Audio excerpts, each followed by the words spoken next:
March 11, 1961. Portsmouth Naval Shipyard, Kittery, Maine. The hull of USS Abraham Lincoln sat in the water for the first time, her black pressure hull gleaming under pale New England sunlight. Hull number 602 was painted in white on her sail. She was 381 feet long, 33 feet in beam, and displaced 7,800 tons submerged. She was the fifth Ethan Allen-class fleet ballistic missile submarine, the first class designed from the keel up to carry the Polaris missile system.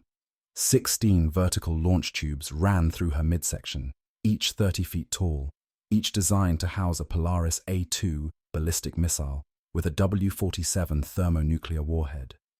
She was built for one purpose: to disappear beneath the ocean and wait for World War III. The commissioning ceremony was brief. Rear Admiral Elton Grenfell, Commander Submarine Force Atlantic, stood on a wooden platform erected on the dock and read the commissioning order. Commander Leonard Erb stepped forward and saluted. The Abraham Lincoln was now a ship of the United States Navy. Her crew, 140 officers and enlisted men, all volunteers, all trained in nuclear propulsion and ballistic missile operations, filed aboard through the forward hatch. The Blue Crew. They would be the first to take her to sea. What none of them knew, what the Navy had not told them, what the analysts at Strategic Systems Project Office had not calculated, what Soviet intelligence had not predicted, was that USS Abraham Lincoln would still be operational 20 years later, that she would complete 50 strategic deterrent patrols, more than any ballistic missile submarine before her, that she would spend more days submerged than on the surface, that over 400 men would rotate through her two crews across 2 decades, and that some of them would spend over 3 years of their lives underwater, waiting for launch codes that would never come. On April 7th, 1961, Commander Erb took the Abraham Lincoln out of Portsmouth and pointed her east, toward the North Atlantic, toward her first patrol station in the Norwegian Sea. The Blue Crew had trained for 2 years. They knew the boat. They knew their stations. They knew the procedures for launching 16 Polaris missiles at pre-designated targets in the Soviet Union. What they did not know was whether they could sustain this. The Navy had estimated that an SSBN might complete 20 or 30 patrols before mechanical failure or crew exhaustion made further operations impossible. The reactor would need refueling. The hull would need overhaul. The crew would burn out. But deterrence required presence. The entire strategic concept depended on the Soviets knowing that at any given moment, at least one American ballistic missile submarine was at sea, armed, ready, and impossible to find. If the Soviets launched a first strike and obliterated every American land-based missile and bomber base, the submarines would retaliate. That certainty, that knowledge that retaliation was inevitable, was deterrence. But deterrence only worked if the submarines never stopped patrolling. The Abraham Lincoln crossed into her patrol box on April 14, 1961, 1 week after leaving Portsmouth. The Norwegian Sea, 600 miles from the North Cape, water depth 1,400 fathoms. Commander Erb ordered the boat to 400 feet and reduced speed to 5 knots. The S-5W reactor ran on natural circulation. The single screw turned slow enough to avoid cavitation. The sonar operator sat in the darkened sonar shack, monitoring the passive array, listening for Soviet submarines. The missile techs ran diagnostics on the fire control system. The cooks served powdered eggs and canned vegetables. The boat settled into the rhythm of deterrence patrol. 60 days later, the Abraham Lincoln surfaced off the coast of Scotland and entered Holy Loch. USS Proteus, the submarine tender, was waiting. The Blue Crew brought the boat alongside, secured the mooring lines, and began the turnover process. They had 72 hours. 72 hours to brief the Gold Crew on every mechanical issue, every tactical contact, every procedural deviation that had occurred during the patrol. 72 hours to transfer the nuclear launch authentication codes and target folders. 72 hours for the Blue Crew to go home and the Gold Crew to prepare to take the Abraham Lincoln back to sea. If you are enjoying this investigation into history's hidden conflicts, please subscribe to the channel Cold War Chronicles. We declassify the past to understand the present. The Gold Crew took over on June 15, 1961. Commander Donald Miller assumed command.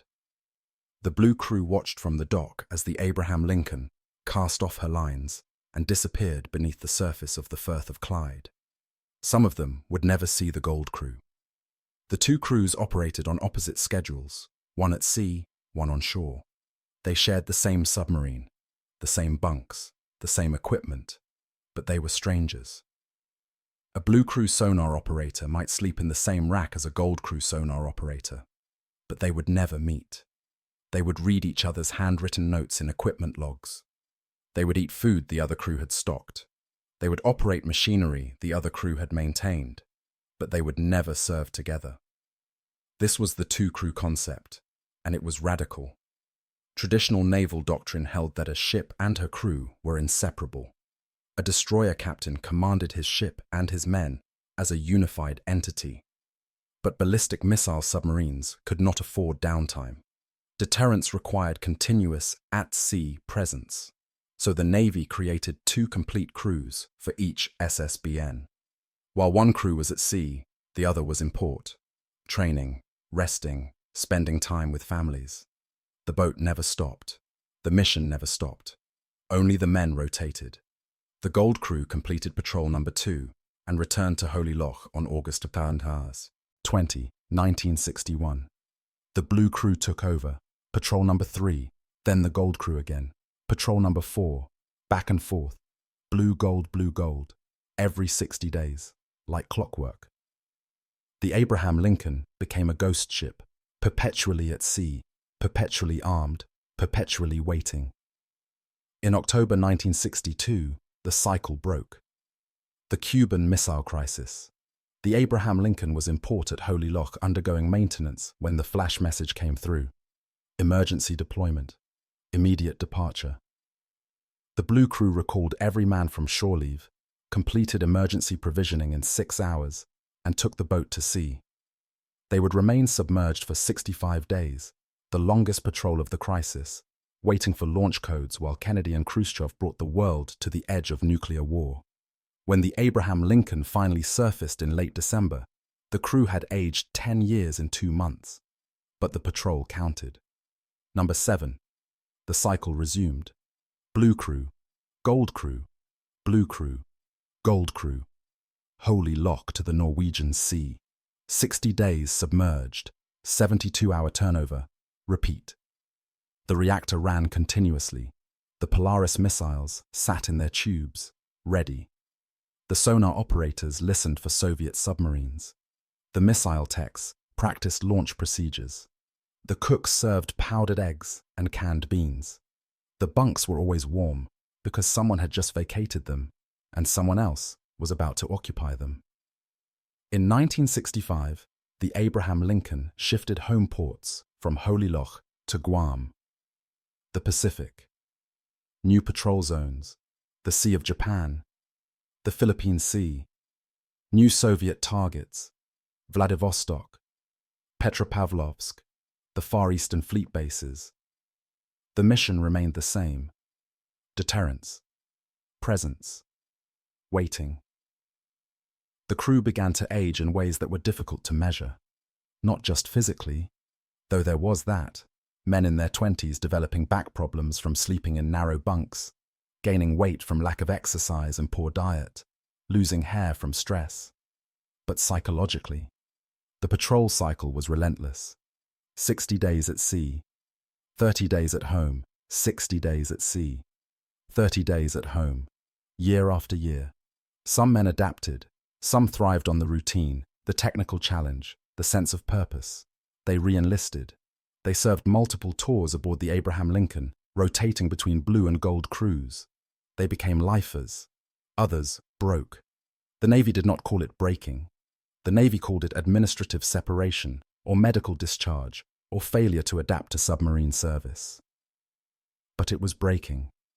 Men who could not handle the claustrophobia, men who could not handle the isolation from their families, Men who could not handle the psychological burden of knowing that their job, their entire purpose aboard the Abraham Lincoln, was to launch nuclear missiles if ordered, and that those missiles would kill millions of people, and that they had to be ready to do that without hesitation, every day, for years. The turnover rate was high. The blue crew and gold crew of 1961 were almost entirely gone by 1970. New sailors reported aboard. They completed their tours and transferred. New sailors replaced them. But the Abraham Lincoln kept patrolling. Patrol number 15. Patrol number 20. Patrol number 25. By 1973, the Abraham Lincoln had been operational for 12 years. Her S5W reactor had run continuously, except for brief maintenance periods. The reactor core had exceeded its initial design life, but the engineers at Naval Reactors determined it could continue operating safely. The hull had accumulated stress fractures from thousands of dive cycles, but the shipyard workers at Guam repaired them during turnover periods. The Polaris missiles were upgraded to A3 variants with longer range and improved accuracy. The fire control system was modernized.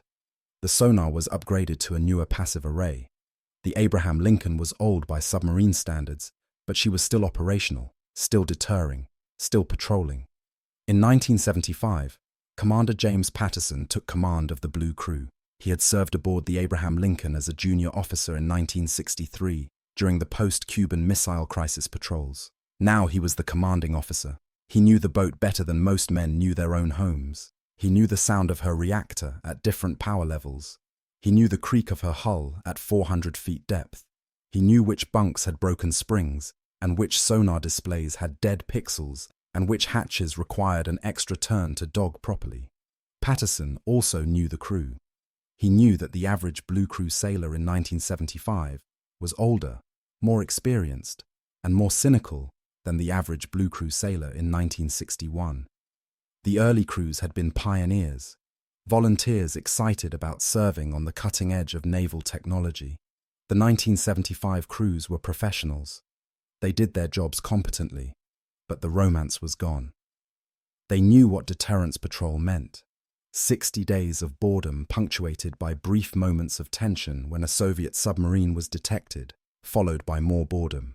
They knew the food would run out by week 5. They knew the air would smell stale by week 6.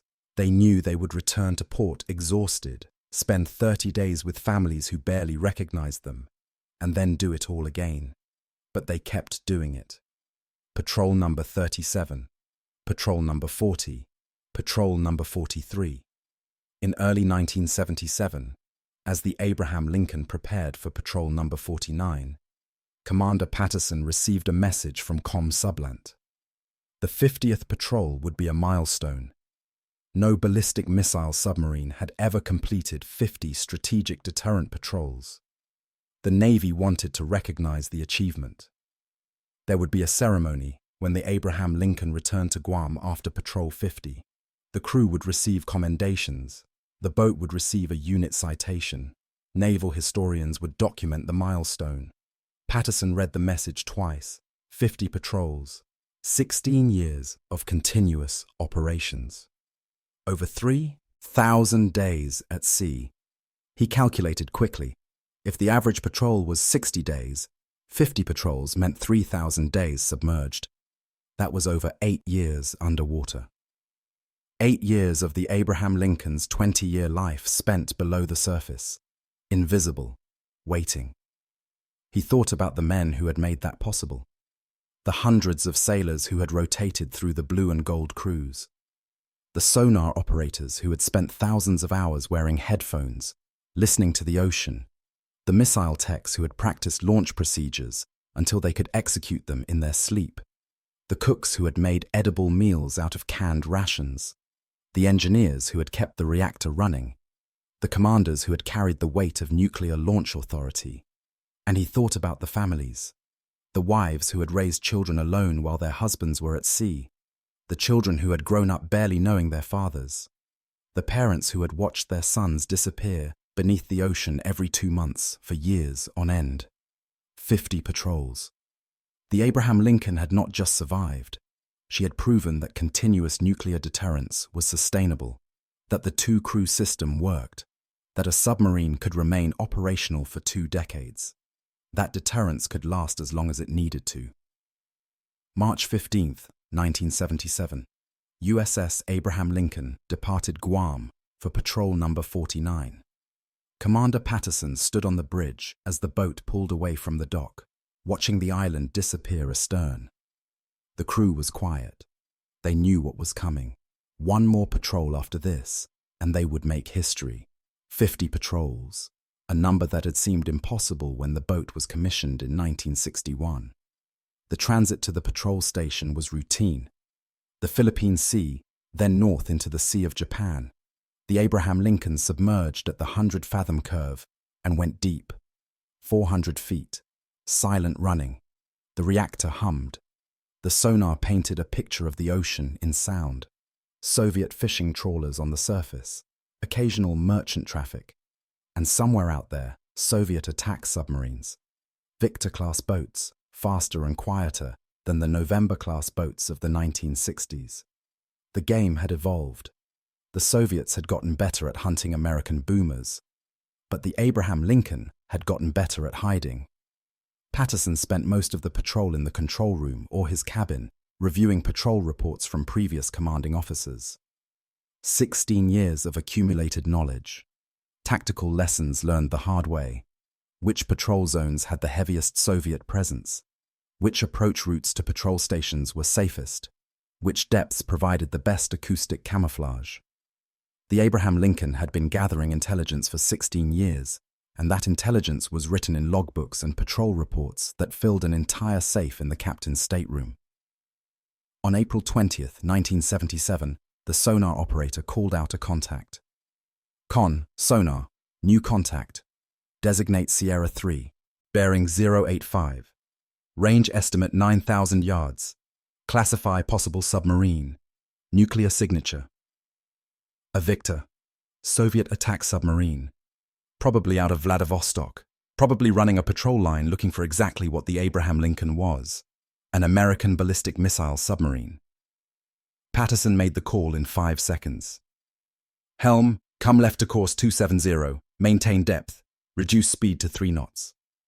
The Abraham Lincoln turned away from the contact, slowing to a crawl. At 3 knots, she was a hole in the water. The Victor's sonar would hear nothing but biologics. The sonar operator monitored the contact for 30 minutes. Con, sonar. Contact bearing is opening. Assess contact has not detected us. Contact is continuing on base course. Patterson nodded. 16 years of doing this. 16 years of detecting Soviet submarines and slipping away before they detected you. The Abraham Lincoln had never been caught, never been tracked, never been compromised. That was the real achievement. Not just 50 patrols, but 50 patrols without ever being detected. Patrol 49 ended on May 20, 1977. The Abraham Lincoln surfaced 200 miles east of Guam and made her approach to Apra Harbor. The Gold crew was waiting on the dock. Commander Michael Harris stepped forward as the blue crew began filing off the boat. Patterson and Harris shook hands. "One more," Patterson said. "One more," Harris agreed. The Gold crew took the Abraham Lincoln back to sea on May 23, 1977. Patrol number 50. The Milestone Patrol. Commander Harris carried a personal message from Admiral James Watkins, Commander Submarine Force Pacific. Make it clean. Make it perfect. Show them what 20 years of deterrence looks like. Harris took the boat to the same patrol station the blue crew had just vacated. The Sea of Japan, Soviet waters, the most dangerous patrol zone in the Pacific.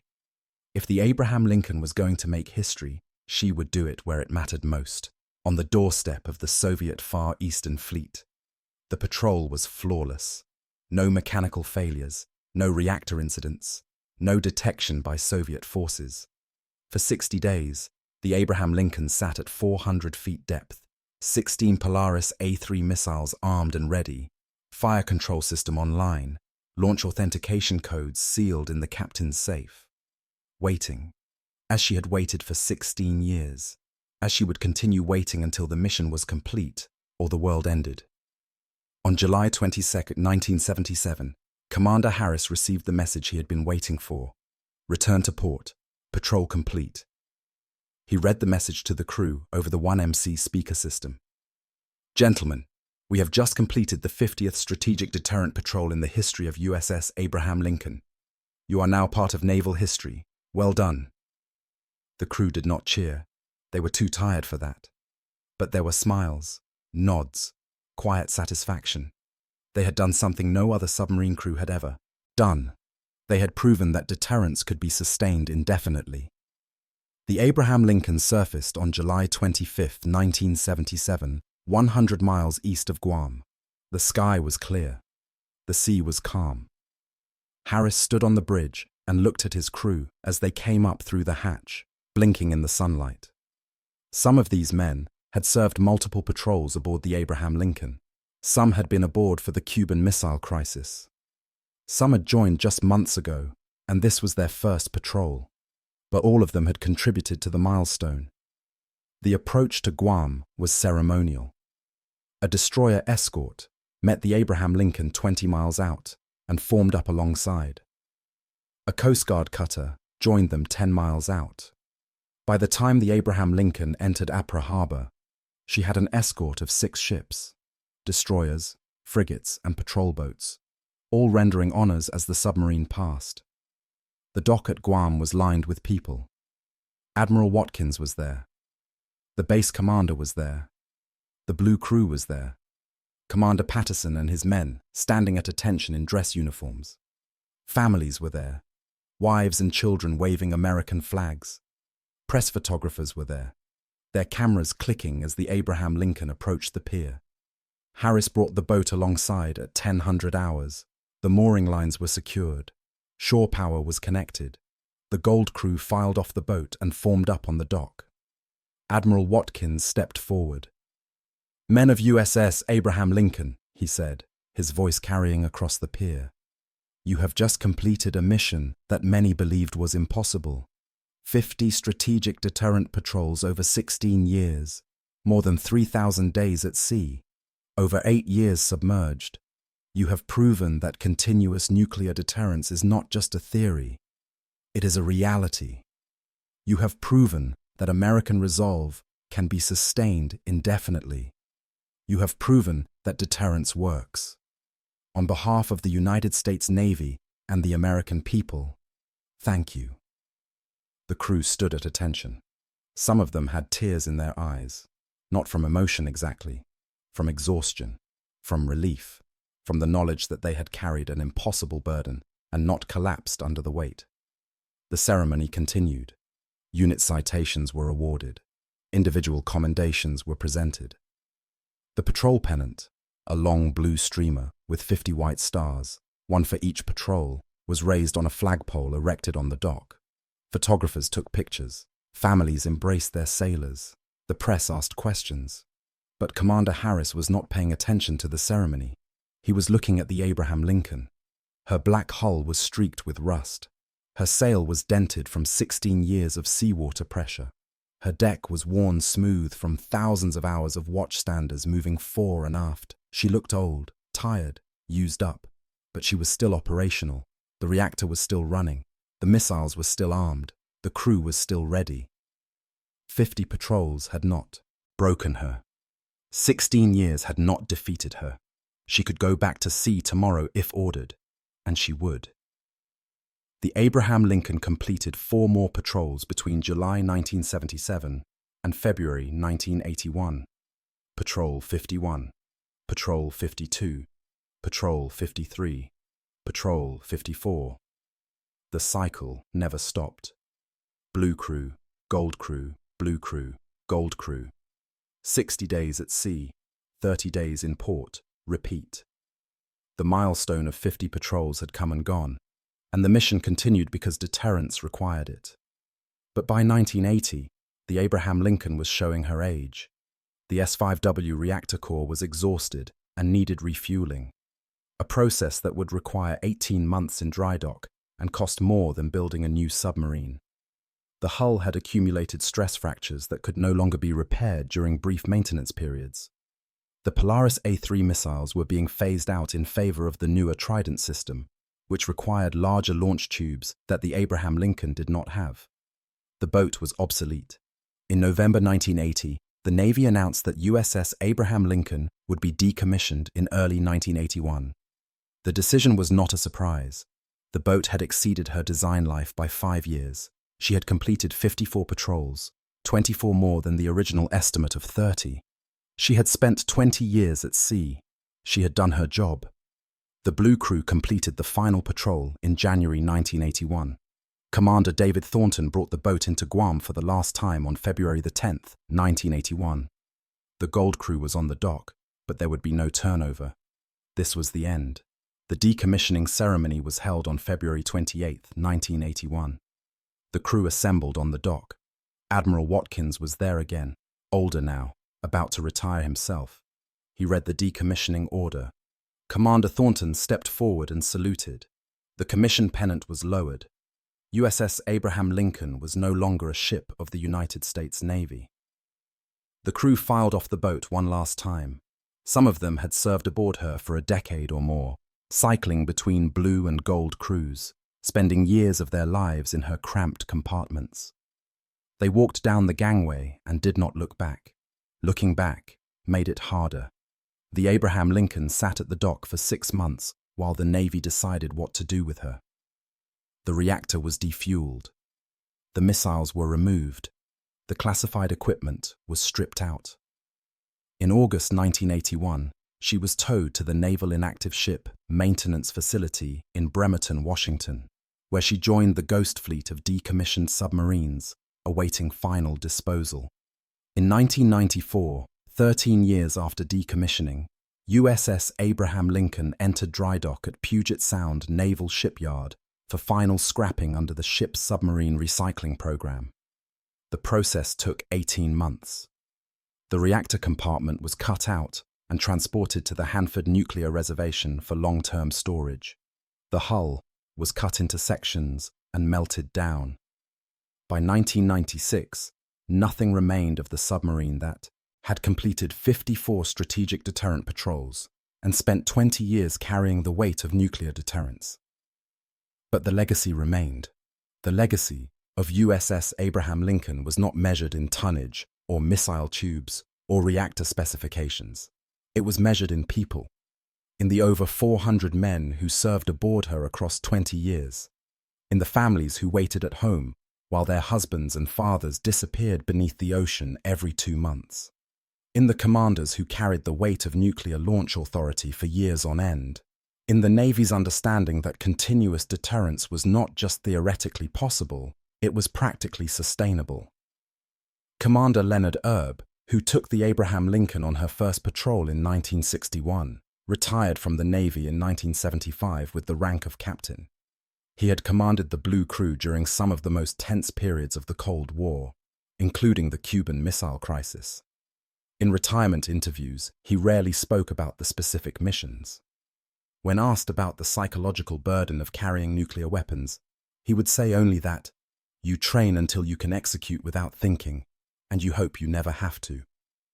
He passed away in 2004.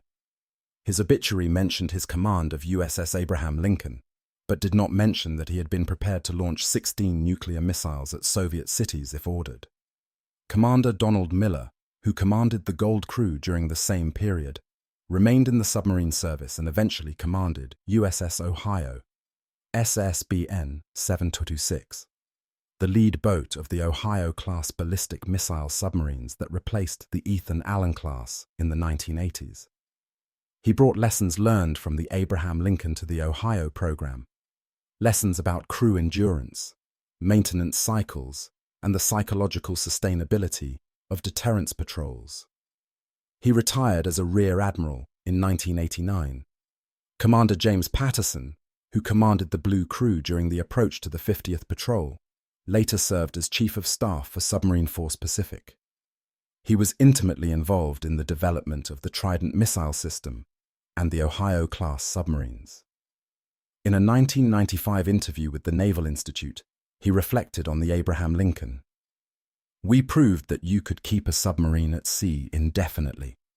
We proved that the two-crew system worked. We proved that men could sustain the psychological pressure of nuclear deterrence for decades, but the cost was high, higher than anyone admitted at the time. The cost was families. Mary Thornton, wife of Commander David Thornton, who commanded the final Blue Crew, raised 3 children essentially alone between 1971 and 1981. Her husband was at sea for 2 months, home for 1 month, at sea for 2 months, home for 1 month, for 10 years. The children grew up barely knowing their father. The oldest son, James, later wrote in a memoir that his clearest childhood memory of his father was watching him walk down the gangway with a sea bag over his shoulder, heading back to the Abraham Lincoln for another patrol. "He was always leaving," James wrote. "That's what I remember most. Not him being there, him leaving." The divorce rate among Abraham Lincoln crew members was significantly higher than the Navy average. Exact statistics were not kept, but anecdotal evidence from crew reunions suggests that more than 60% of marriages did not survive the patrol cycle. The strain was too much. 2 months of single parenting followed by 1 month of readjustment, followed by 2 months of single parenting again. Year after year. Some wives adapted. Some thrived in the independence, building lives and communities that functioned perfectly well without their husbands. But when the husbands came home, they were strangers. The children didn't recognize them. The household routines had been established without them. And then, just as everyone was starting to readjust, it was time to leave again. Chief Petty Officer Robert Mitchell served aboard the Abraham Lincoln for 12 years, rotating between blue and gold crews depending on manning needs. He completed 18 patrols total, more than 1,000 days submerged. When he retired in 1979, he calculated that he had spent nearly 3 full years of his life underwater. His wife, Karen, had raised their 2 daughters alone for most of their childhoods. In a 2003 interview for a Naval History Oral History project, she said, "People thank him for his service, and that's nice. But nobody thanks me. Nobody thanks the wives. We served too. We just didn't get medals for it." The crew members themselves aged in ways that were difficult to quantify. Sonar technician. First Class William Harper served aboard the Abraham Lincoln from 1965 to 1975, completing 16 patrols across both crews. He spent over 900 days wearing headphones, listening to the ocean, tracking Soviet submarines. When he retired, he had permanent hearing damage in both ears from years of exposure to sonar pings and machinery noise. He also had what would later be recognized as symptoms of post-traumatic stress, anxiety, insomnia, hypervigilance. He had spent 10 years waiting for launch codes that would signal the end of the world. That kind of sustained psychological pressure leaves marks. Missile technician Second Class David Chen served 5 patrols aboard the Abraham Lincoln between 1976 and 1978. His job was to maintain the Polaris A-3 missiles and ensure they were ready to launch at any moment. He practiced launch procedures so many times that he could execute them blindfolded. In a 1998 interview, he said, "The thing people don't understand is that we wanted to do our jobs perfectly, but we also prayed we would never have to do our jobs at all. We practiced launching nuclear missiles every week. We got very good at it, but we knew that if we ever actually launched, it meant the world was ending. That paradox, being excellent at something you hope you never have to, it messes with your head." The Navy studied the Abraham Lincoln's crew data extensively. The boat had served as an unintentional 20-year psychological experiment in sustained deterrence operations. What the studies found was both encouraging and troubling. On one hand, the 2-crew rotation system worked. Crew burnout could be managed with adequate shore time and proper rotation schedules. Mechanical systems could be maintained indefinitely with proper support infrastructure. Continuous deterrence was sustainable. On the other hand, The human cost was significant. Higher divorce rates, higher rates of alcohol abuse, higher rates of medical discharge for psychological issues. The submarine force had always attracted a certain personality type. Men who could handle isolation, confinement, and danger. But even those men had limits. 20 years of 60-day patrols, 20 years of carrying nuclear weapons, 20 years of waiting for World War III. That pushed those limits. The Abraham Lincoln had proven that deterrence could last forever. But the question that naval planners began asking in the 1980s was whether it should. Whether the psychological cost to crews and families was worth the strategic benefit. Whether there were alternative deterrence models that did not require men to spend 3 years of their lives underwater, separated from their families, waiting for launch codes. Those questions were never fully answered because the Cold War ended before they had to be.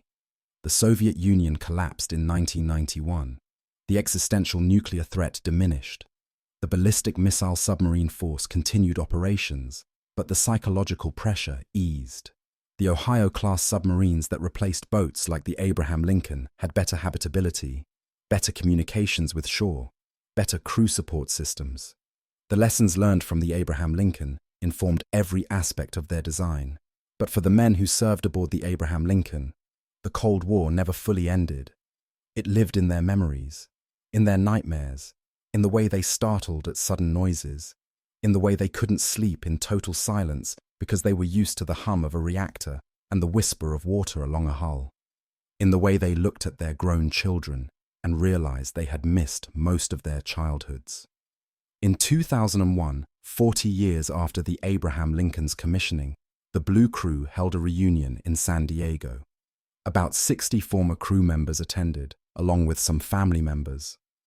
They were old men now, in their 60s and 70s, many with health problems, many with failed marriages behind them.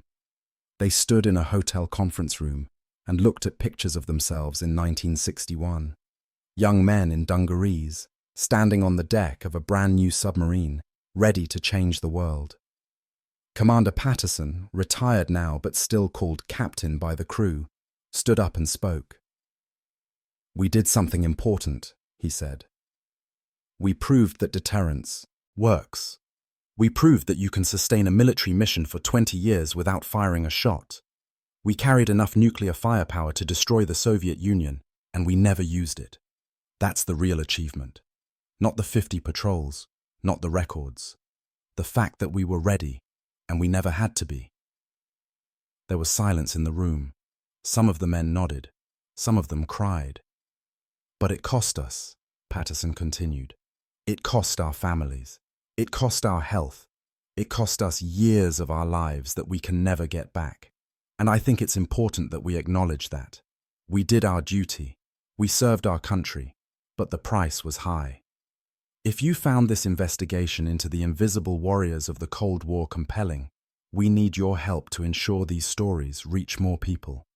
Please hit the like button, subscribe to Cold War Chronicles, and turn on notifications so you never miss these declassified histories. We'd love to hear from you in the comments. Tell us where you're watching from, or if you or a family member served in the silent service during the Cold War. Your stories matter. Your memories matter.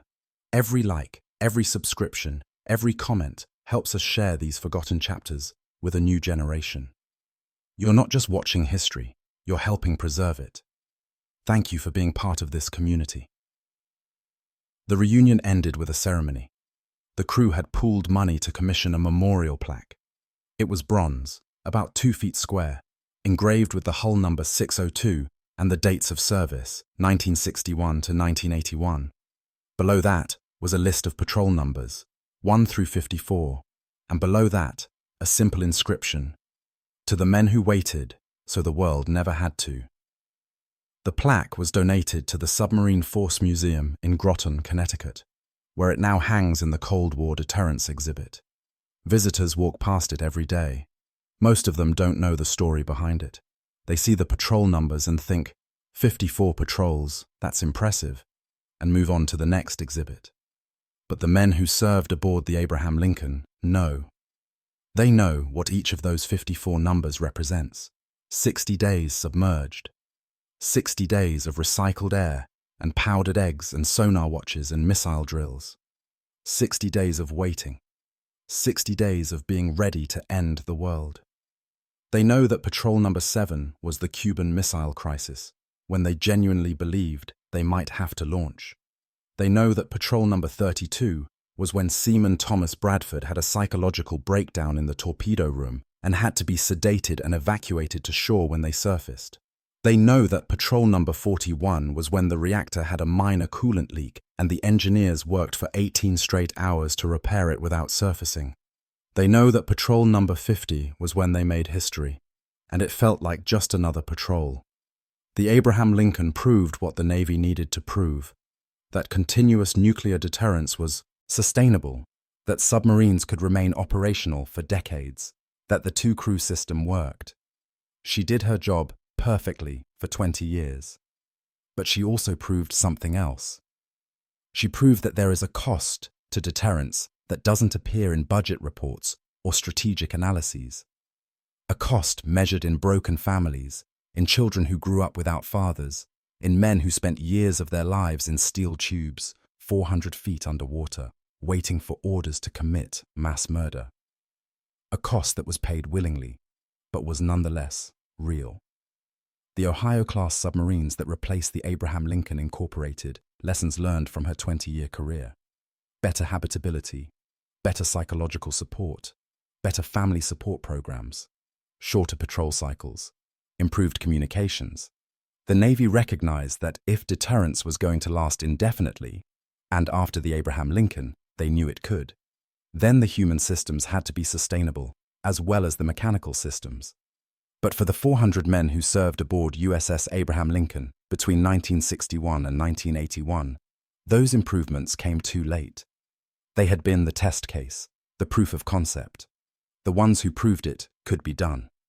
They had spent a cumulative total of over 3,000 days at sea, over 8 years submerged. They had tracked hundreds of Soviet submarines. They had practiced nuclear launch procedures thousands of times. They had waited through 54 patrols for orders that never came. And the world survived because they were ready. This is Cold War Chronicles.